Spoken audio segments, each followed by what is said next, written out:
Assalamu alaikum, first year. Welcome to the last lecture of your first chapter. One topic was remaining from the system software. Last one is language processor or translator. What is language processor? You know that computer understands zeros and ones, binary language, and we write in our understandable language, that is English language or Urdu language.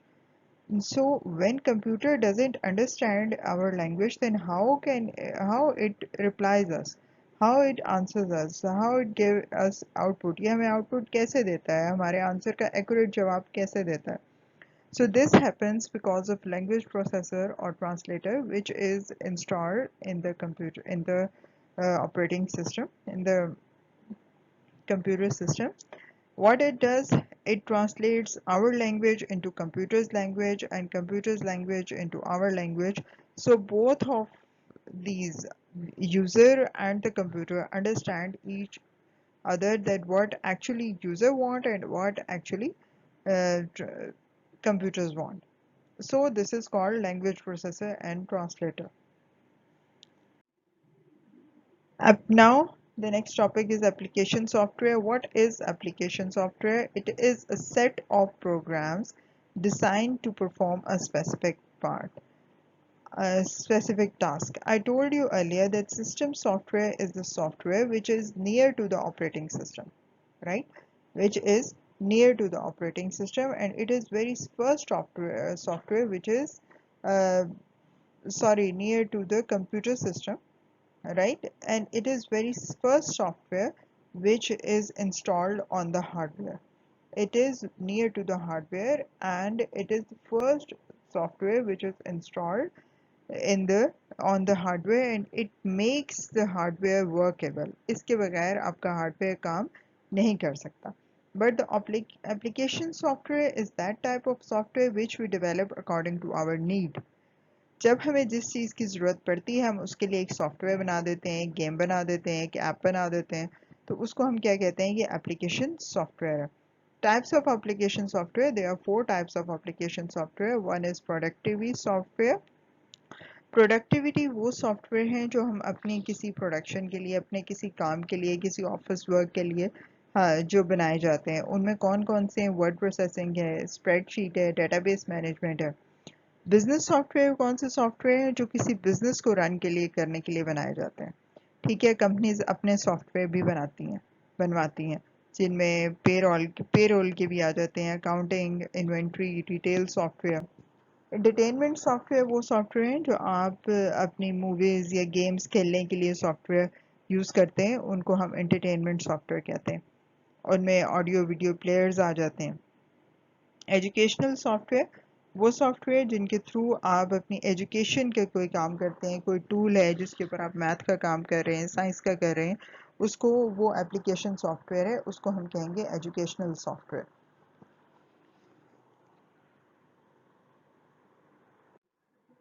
Next is Next part of the computer software is internet application.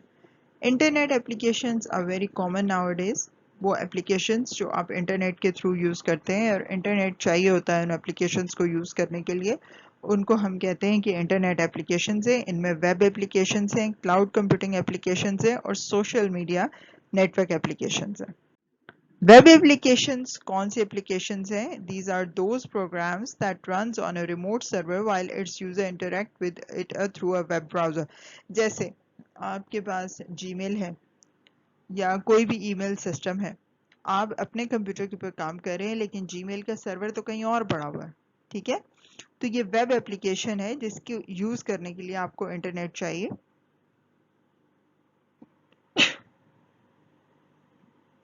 Sorry, internet चाहिए, तो उसको और एक web browser चाहिए जिसके through आपने इसे use करना है, इसलिए इनको कहा जाता है वेब एप्लीकेशंस. दूसरी है क्लाउड कंप्यूटिंग एप्लीकेशन. वो एप्लीकेशन जो सपोर्ट करती हैं क्लाउड कंप्यूटिंग को. अब क्लाउड कंप्यूटिंग क्या चीज़ है कि आप का जो डाटा है वो क्लाउड, इंटरनेट के क्लाउड में किसी जगह पड़ा हुआ है. ठीक है। एक इंटरनेट का एक क्लाउड है जिसके अंदर बहुत से राउटर्स हैं, बहुत से स्विचेस हैं, पूरी दुनिया का इंटरनेट जो चल रहा है।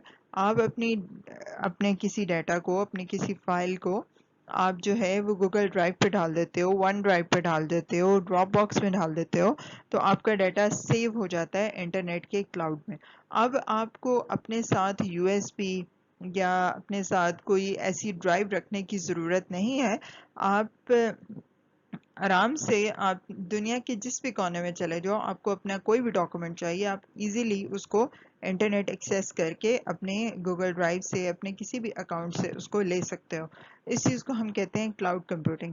क्लाउड कंप्यूटिंग आजकल बहुत कॉमन है और इसी वजह से जो यूएसबी ड्राइव्स इन सब का इस्तेमाल कम हो गया है, क्योंकि दिस इज अ सिक्योर वे। इसके थ्रू वायरस भी आपके ट्रांसफ़र नहीं होते, जबकि जो आपकी जो पोर्टेबल ड्राइव्स हैं, जैसे पॉकेट ड्राइव होगी, हार्ड यूएसबी होगी, इनके थ्रू वायरस भी बहुत ज़्यादा ट्रैवल करता है और आपको संभाल के रखना मुश्किल होता है कि भाई ये चीज़ हमारे पास सेव रहे, ताकि हमारे कहीं डॉक्यूमेंट्स मिसप्लेस ना हो जाएं। तो अब वो चीज़ नहीं है, आप इजीली क्लाउड कंप्यूटिंग के थ्रू अपने डॉक्यूमेंट्स को सेव कर सकते हैं।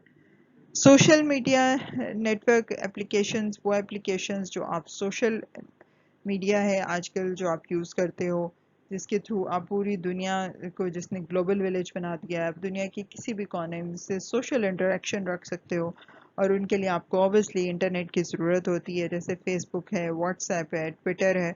ये सब जो हैं आपके सोशल नेटवर्क की एप्लीकेशंस हैं, प्लेटफॉर्म्स हैं। अब सॉफ्टवेयर हैं licence software, shareware and freeware. Licence software क्या है? Legal agreement that defines the rights of the software developer and user. It deals with the copy. License software वो software होता है जिसके साथ कंपनी का एक प्रॉपर लाइसेंस आता है कि ये हम लोग इसको इजाज़त, आपको पूरे राइट्स दिए जाते हैं कि आप इस चीज़ को यूज़ कर सकते हैं, उसमें चेंज नहीं कर सकते। ठीक है, उसको हम कहते हैं कि ये लाइसेंस सॉफ्टवेयर है। लाइसेंस सॉफ्टवेयर अगर है तो आप, जिस तरह विंडोज़ हैं, अगर वो लाइसेंस्ड हैं, आपके पास ओरिजिनल कॉपी है विंडोज़ की, तो आपको उनके कॉन्टीन्यूसली अपडेट्स भी मिलेंगे। लेकिन अगर आपके पास पायरेटेड विंडोज़ है तो आप उसकी अपडेट नहीं ले सकते, क्योंकि अगर आप अपडेट लेंगे और वो सेंटर में रिपोर्ट हो जाती है तो आपका सिस्टम ब्लॉक भी हो सकता है और उसके ऊपर that is immune to viruses. वो वायरसेस के अटैक्स उसके ऊपर बहुत ज़्यादा होते हैं क्योंकि उसके ऊपर कंपनी की प्रोटेक्शन नहीं होती। ठीक है, next is open source software. Open source software वो सॉफ्टवेयर है जो कि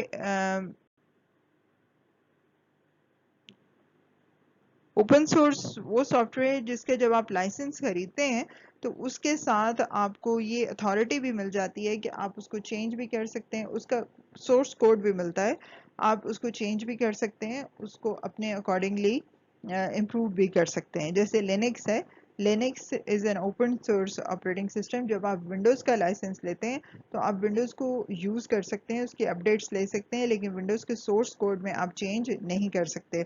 ऑन द अदर हैंड जब आप लिनक्स का लाइसेंस खरीदते हैं तो लिनक्स का लाइसेंस ऑब्वियसली थोड़ा सा कॉस्टली होता है, लेकिन अगर आप इसको लेते हैं तो इसके आपको सोर्स कोड भी आता है, तो फिर आप लिनक्स के ऑपरेटिंग सिस्टम में अपनी मर्जी से, अपनी जिस तरह आपकी ज़रूरत है उसके मुताबिक इसको मॉडिफाई करके दोबारा मार्केट में लॉन्च कर सकते हैं। इसको हम कहते हैं ओपन सोर्स सॉफ्टवेयर है। शेयरवेयर, ट्रायलवेयर। शेयरवेयर कौन सा सॉफ्टवेयर है जो आपको कुछ अरसे के लिए फ्री मिलता है, आप इंटरनेट से डाउनलोड करते हैं और उसके बाद आपको वो लिमिटेड ट्रायल पीरियड के लिए आपको वो मिलता है, उसका फ्री ऑफ चार्ज। उसके बाद जब आप उसे बाय करेंगे तो आप उसको यूज़ कर सकते हैं, अदरवाइज वो उसके बाद आप उसको यूज़ नहीं कर सकते और ये उसकी फंक्शनैलिटी लिमिटेड होती है। फ्रीवेयर वो सॉफ्टवेयर हैं जो कि अवेलेबल फॉर यूज हैं फ्री ऑफ कॉस्ट। ठीक है, जिस तरह आप स्काइप कर लेते हैं, वाइबर कर लेते हैं, क्रोम कर लेते हैं, अब आपको इनके लिए आप इनको फुल फंक्शनैलिटी इनकी यूज़ भी कर सकते हैं और उसके बाद आपको इनके लिए पैसे भी देने नहीं पड़ते, फ्री ऑफ चार्ज है, इसको हम कहते हैं फ्रीवेयर। फर्मवेयर क्या चीज़ है? Firmware is an intermediate form between hardware and software. Hardware और सॉफ्टवेयर के दरमियान एक चीज़ होती है, उसको हम फर्मवेयर कहते हैं। और ये क्या है? ये एम्बेडेड होती है इलेक्ट्रॉनिक डिवाइसेस के अंदर during their manufacturing, like appliances, toys और रोम वगैरह में ये लगती है। टॉयज में जब वो ऑटोमेटिक जो सिस्टम आता है जिसके थ्रू उसे रिमोट कंट्रोल के थ्रू कंट्रोल किया जा सकता है, वो किसके थ्रू आता है? वो फर्मवेयर के थ्रू आता है। और ये उनके अंदर लगती है जो लॉन्ग टाइम प्रोसेसिंग हो, मतलब एक दफ़ा फर्मवेयर को लगा दिया और उसके बाद उसे चेंज नहीं करना, वहाँ पे फर्मवेयर यूज़ होती है। अब आपने एक दफ़ा खिलौना बना के मार्केट में दे दिया, आपने उसे दोबारा चेंज तो नहीं करना, तो इसलिए उसके अंदर फर्मवेयर यूज़ होती है। इंटरनेट एप्लीकेशन सिक्योरिटी, ये वो प्रिवेंशन मेयर्स हैं जिसके थ्रू आप इंटरनेट भी यूज़ करते हैं, उसकी एप्लीकेशंस भी यूज़ करते हैं और आप हैकर्स के से अपने डाटा को मॉडिफाई हैकर्स से अपने डाटा को बचाते भी हैं कि ना ये चोरी हो सके, ना ये वो इसको चेंज कर सके। ठीक है, इसको हम कहते हैं internet application security. Computer hardware, physical components of computer that we can see, touch and feel are called hardware.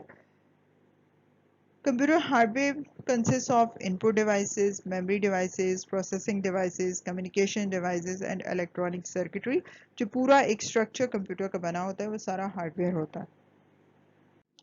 आपके हार्डवेयर में जो इनपुट डिवाइसेस हैं वो कौन कौन सी होती हैं? Several input devices that are discussed in your book. First of all is keyboard. Keyboard is the input device जिसके जिसके थ्रू हम टेक्सचुअल इनपुट अपने कंप्यूटर को देते हैं, टेक्स्ट में या नंबर्स में। पॉइंटिंग इनपुट डिवाइसेस जिसमें माउस आ जाता है, जॉयस्टिक आ जाती है, ट्रैक बॉल आ जाता है। इसके थ्रू आप क्या देते हैं? आप जो आप पॉइंटर के थ्रू आपका एरो मूव करता है और आप उसके थ्रू क्लिक करते हैं, पॉइंट करते हैं और अपना आपका काम हो जाता है। आप उसको इनपुट देते हैं, उसको इंस्ट्रक्शन देते हैं इस ऑपरेटिंग सिस्टम को, अपने कंप्यूटर को, उनको हम कहते हैं कि ये पॉइंटिंग इनपुट डिवाइसेस हैं। टच स्क्रीन जिस तरह आपकी मोबाइल की टच स्क्रीन है, वो इनपुट डिवाइस भी है, वो आउटपुट डिवाइस भी है। अब उसको टच करते हैं, जिस चीज़ को आपने ओपन करना होता है, जिसको आपने क्लोज करना होता है, जो आपने काम करना होता है, वो टच के थ्रू, आपके फिंगर टच के थ्रू होता है। ठीक है। लाइट पेन भी ऐसी ही चीज़ है कि जिसके थ्रू आप अपनी स्क्रीन के ऊपर राइटिंग वगैरह कर सकते हैं। टच पैड आपके लैपटॉप में भी यूज़ होता है, जो माउस के तौर पे काम करता है, वो आपका टच पैड है। माइक्रोफोन जिसके थ्रू अपनी वॉइस रिकॉर्ड करवा सकते हैं, तो ये भी एक इनपुट डिवाइस है। डिजिटल कैमरा, जो आपके कैम्स लगे होते हैं कंप्यूटर के अंदर, जो लैपटॉप के अंदर बिल्ट इन आते हैं, मोबाइल के अंदर बिल्ट इन आते हैं, वो भी इनपुट डिवाइस है। आपकी पिक्चर बनती है या आप किसी भी चीज़ की पिक्चर लेके उसको कंप्यूटर के अंदर या लैपटॉप के अंदर सेव कर देते हो, तो ये आपकी इनपुट डिवाइस है। स्कैनर्स, आपने कोई डॉक्यूमेंट स्कैन किया है, आपने कोई किसी हार्ड फॉर्म की चीज़ को आपने दोबारा अपने कंप्यूटर के अंदर डालना है, उस हार्ड कॉपी के एज इट इज़ उसको, तो आप उसको स्कैन करते हो थ्रू स्कैनर। स्कैनर की भी डिफरेंट टाइप्स आती हैं, जिनमें हैंड हेल्ड स्कैनर है, फ्लैट बेड स्कैनर है, बारकोड रीडर है, मैग्नेटिक स्ट्राइप कार्ड रीडर है। बारकोड रीडर आपने एक्सेस स्टोर में देखा, डिपार्टमेंटल स्टोर्स में देखा होगा, जब आप कोई चीज़ खरीदते हैं वो एक छोटा सा कैमरा उसके आगे रखते हैं, वो स्कैनर होता है जो स्कैन करता है उस बार कोड को, जो नंबर आपकी चीज़ के ऊपर लिखा होता है, उसको स्कैन करके उसकी प्राइस, उसकी सारी चीज़ें बिल के ऊपर लिख देता है। मैग्नेटिक स्ट्राइप कार्ड रीडर कौन से रीडर होते हैं? जो आपके क्रेडिट कार्ड्स को रीड करते हैं। आप जब कार्ड को स्क्रैच करते हो किसी शॉप पे जाके, तो वो आपके कार्ड को रीड कर लेते हैं और उसमें से कटिंग आपके पैसों की कर लेते हैं। आउटपुट डिवाइसेस कौन सी आती हैं? वो तमाम डिवाइसेस, पेरिफेरल डिवाइसेस जो आपके कंप्यूटर के साथ अटैच्ड होती हैं, जिनके थ्रू आप आउटसाइड वर्ल्ड की को रीडेबल फॉर्म में आउटपुट कोई चीज़ देते हो, उसको हम कहते हैं कि वो आपकी आउटपुट डिवाइसेस हैं, जैसे कि आपके स्पीकर्स हैं, आपकी प्रिंटर्स हैं, ठीक है। अब दो किस्म की आउटपुट डिवाइसेस होती हैं, एक हार्ड कॉपी होती है और एक सॉफ्ट कॉपी होती है। हार्ड कॉपी वो आउटपुट डिवाइस है जो आपको प्रिंटेड फॉर्म में मिलती है, जो कि आपको आपके हाथ में आती है किसी पेपर के ऊपर प्रिंट होके, उसको हम कहते हैं ये हार्ड कॉपी है। और सॉफ्ट कॉपी वो चीज़ है जो आपकी स्क्रीन पे, कंप्यूटर स्क्रीन पे या मोबाइल स्क्रीन पे डिस्प्ले होती है, आपके हाथ में पेपर के फॉर्म में नहीं आती, उसको हम कहते हैं कि ये सॉफ्ट कॉपी है। ठीक है, ये आपका चैप्टर ऑलमोस्ट कवर हो गया है। आप इसको स्टडी करें और बाकी जब इंशाल्लाह हमारी क्लासेस स्टार्ट होंगी तो हम इसको डिस्कस करेंगे। Thank you for this time. अल्लाह हाफ़िज़।